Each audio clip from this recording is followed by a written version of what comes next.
जय हिंद, जय भारत, जय छत्तीसगढ़। स्वागत है आप सभी का एजुकेशन हब में। आज हम लोग पढ़ने वाले हैं पुरुषार्थ, ऋषि ऋण, पितृ ऋण, ये सब क्या होते हैं, देव ऋण, ये सब। और उसके अलावा हम लोग पढ़ने वाले हैं महाकाव्य के बारे में और 4 आश्रमों के बारे में। इसमें हम लोग आज पढ़ने वाले हैं, ठीक है। तो सबसे पहले देखते हैं ऋषि ऋण के बारे में। ऋण क्या होता है? कर्ज। जो हम लोग बैंक वगैरह से कर्ज लेते हैं वो वाला कर्ज नहीं है। ये कर्ज है देवताओं के द्वारा, देवताओं से के लिए हमारा कर्ज है, माता पिता के प्रति हमारा कर्ज है, गुरुजनों के प्रति हमारा कर्ज है। तो उसे ही कहा गया है इसमें ऋण, देव ऋण। देव ऋण अर्थात देवताओं के लिए हमें देवताओं के प्रति जो ऋण है वो कहलाता है देव ऋण। ऋषि ऋण, गुरुओं के प्रति या ऋषियों के प्रति, संतों के प्रति जो ऋण है हमारा, उसे कहा जाता है ऋषि ऋण। और तीसरा होता है पितृ ऋण। पितृ ऋण जो होता है वो माता पिता के प्रति जो हमारा कर्ज होता है, जिससे हम कभी मुक्त नहीं हो पाते हैं, वो वाला कर्ज पितृ ऋण कहलाता है, ठीक है। तो सबसे पहले देखते हैं देव ऋण। इससे छुटकारा कैसे पाया जाता है, मतलब इससे मुक्ति कैसे मिलती है। तो धार्मिक अनुष्ठान कर देव ऋण से मुक्ति पाई जा सकती है, ऐसा कहा जाता है, ठीक है। देव है, देवता है, तो धार्मिक अनुष्ठान करेंगे, धार्मिक कार्य करेंगे, तब जाकर इससे क्या है, ऋण या फिर मुक्ति हमें मिल सकती है। और अगला आता है यहाँ पर फिर ऋषि ऋण। ऋषि ऋण जो है संतान को शिक्षित करके, ऋषि हैं अर्थात गुरु हैं, शिक्षक हैं, ठीक है। तो इन सब से के प्रति जो हमारा ऋण है, कर्ज है, तो उससे कैसे छुटकारा मिलेगा? तो हम जो हमारे जो संतान होते हैं उनको शिक्षित करके हम इस ऋण से छुटकारा पा सकते हैं। पितृ ऋण देखिए, संतान उत्पन्न कर पितृ ऋण से छुटकारा पाया जा सकता है, ऐसा कहा जाता है। लेकिन माता पिता ऐसे होते हैं कि माता पिता का कर्ज संतान कभी भी नहीं चुका सकता है।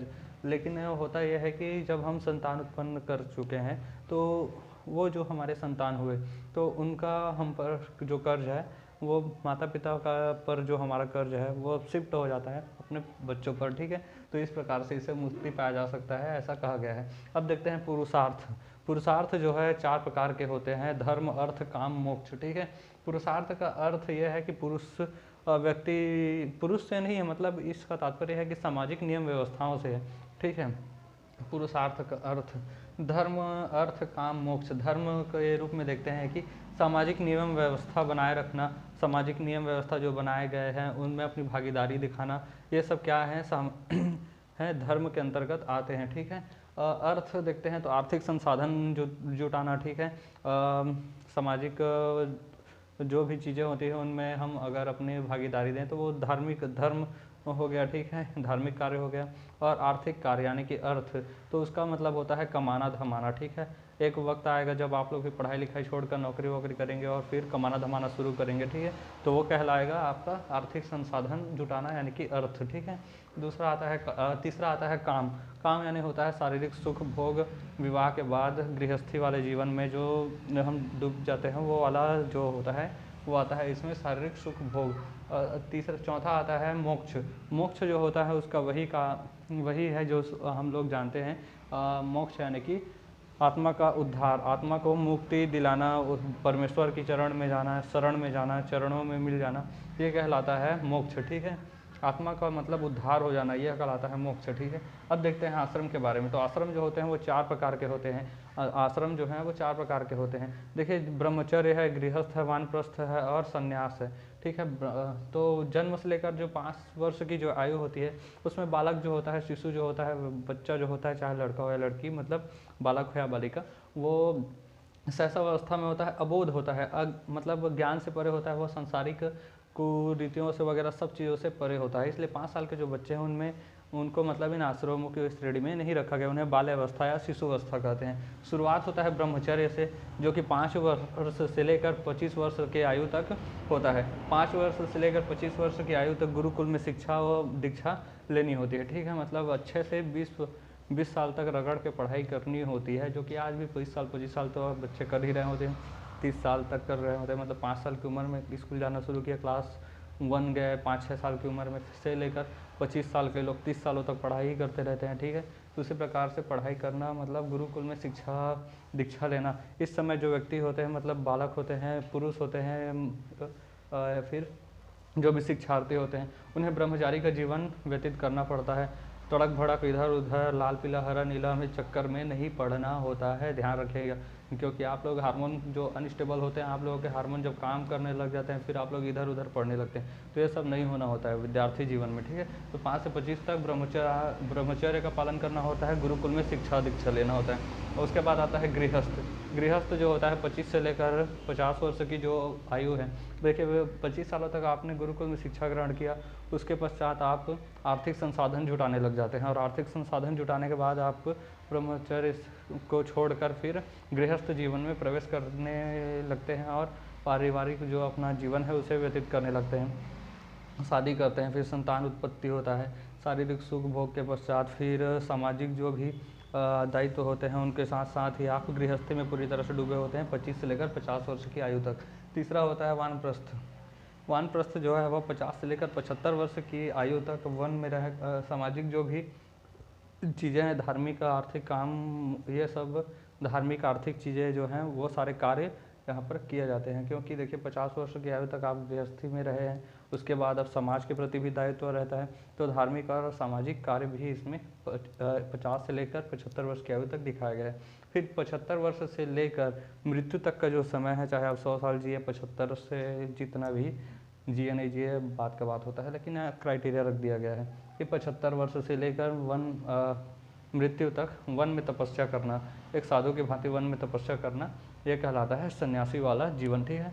अब अगला देखते हैं महाकाव्य के बारे में। तो महाकाव्य देखिए विश्व में बहुत सारे महाकाव्य हैं, लेकिन अभी हम लोग जो महाकाव्य पढ़ रहे हैं उसमें मुख्य रूप से हम 2 महाकाव्य के बारे में पढ़ते हैं, जिसमें एक है, 2 है, दोनों ही सबसे महत्वपूर्ण, सबसे पवित्र हैं, हिंदू धर्म की पहचान है, हिंदू सनातन धर्म की। कल ही चैत्र वर्ष प्रतिपदा, शुक्ल प्रतिपदा जो लगा है, नया साल 2080 विक्रम संवत वो लगा है, ठीक है। तो इन सब का जो हमारा हिंदू धर्म है उसका सबसे महत्वपूर्ण ये दोनों ग्रंथ महाकाव्य हैं। तो रामायण, दो, इसकी संख्या जो है वो 2 है, रामायण है और महाभारत है, ठीक है। तो हम लोग पहले देखते हैं रामायण। रामायण जो है उसकी रचना जो है महर्षि वाल्मीकि ने की है, ठीक है। रामायण की रचना महर्षि वाल्मीकि ने की है। प्रारंभ में इसके रामायण में जो थे 12,000 श्लोक थे, ठीक है।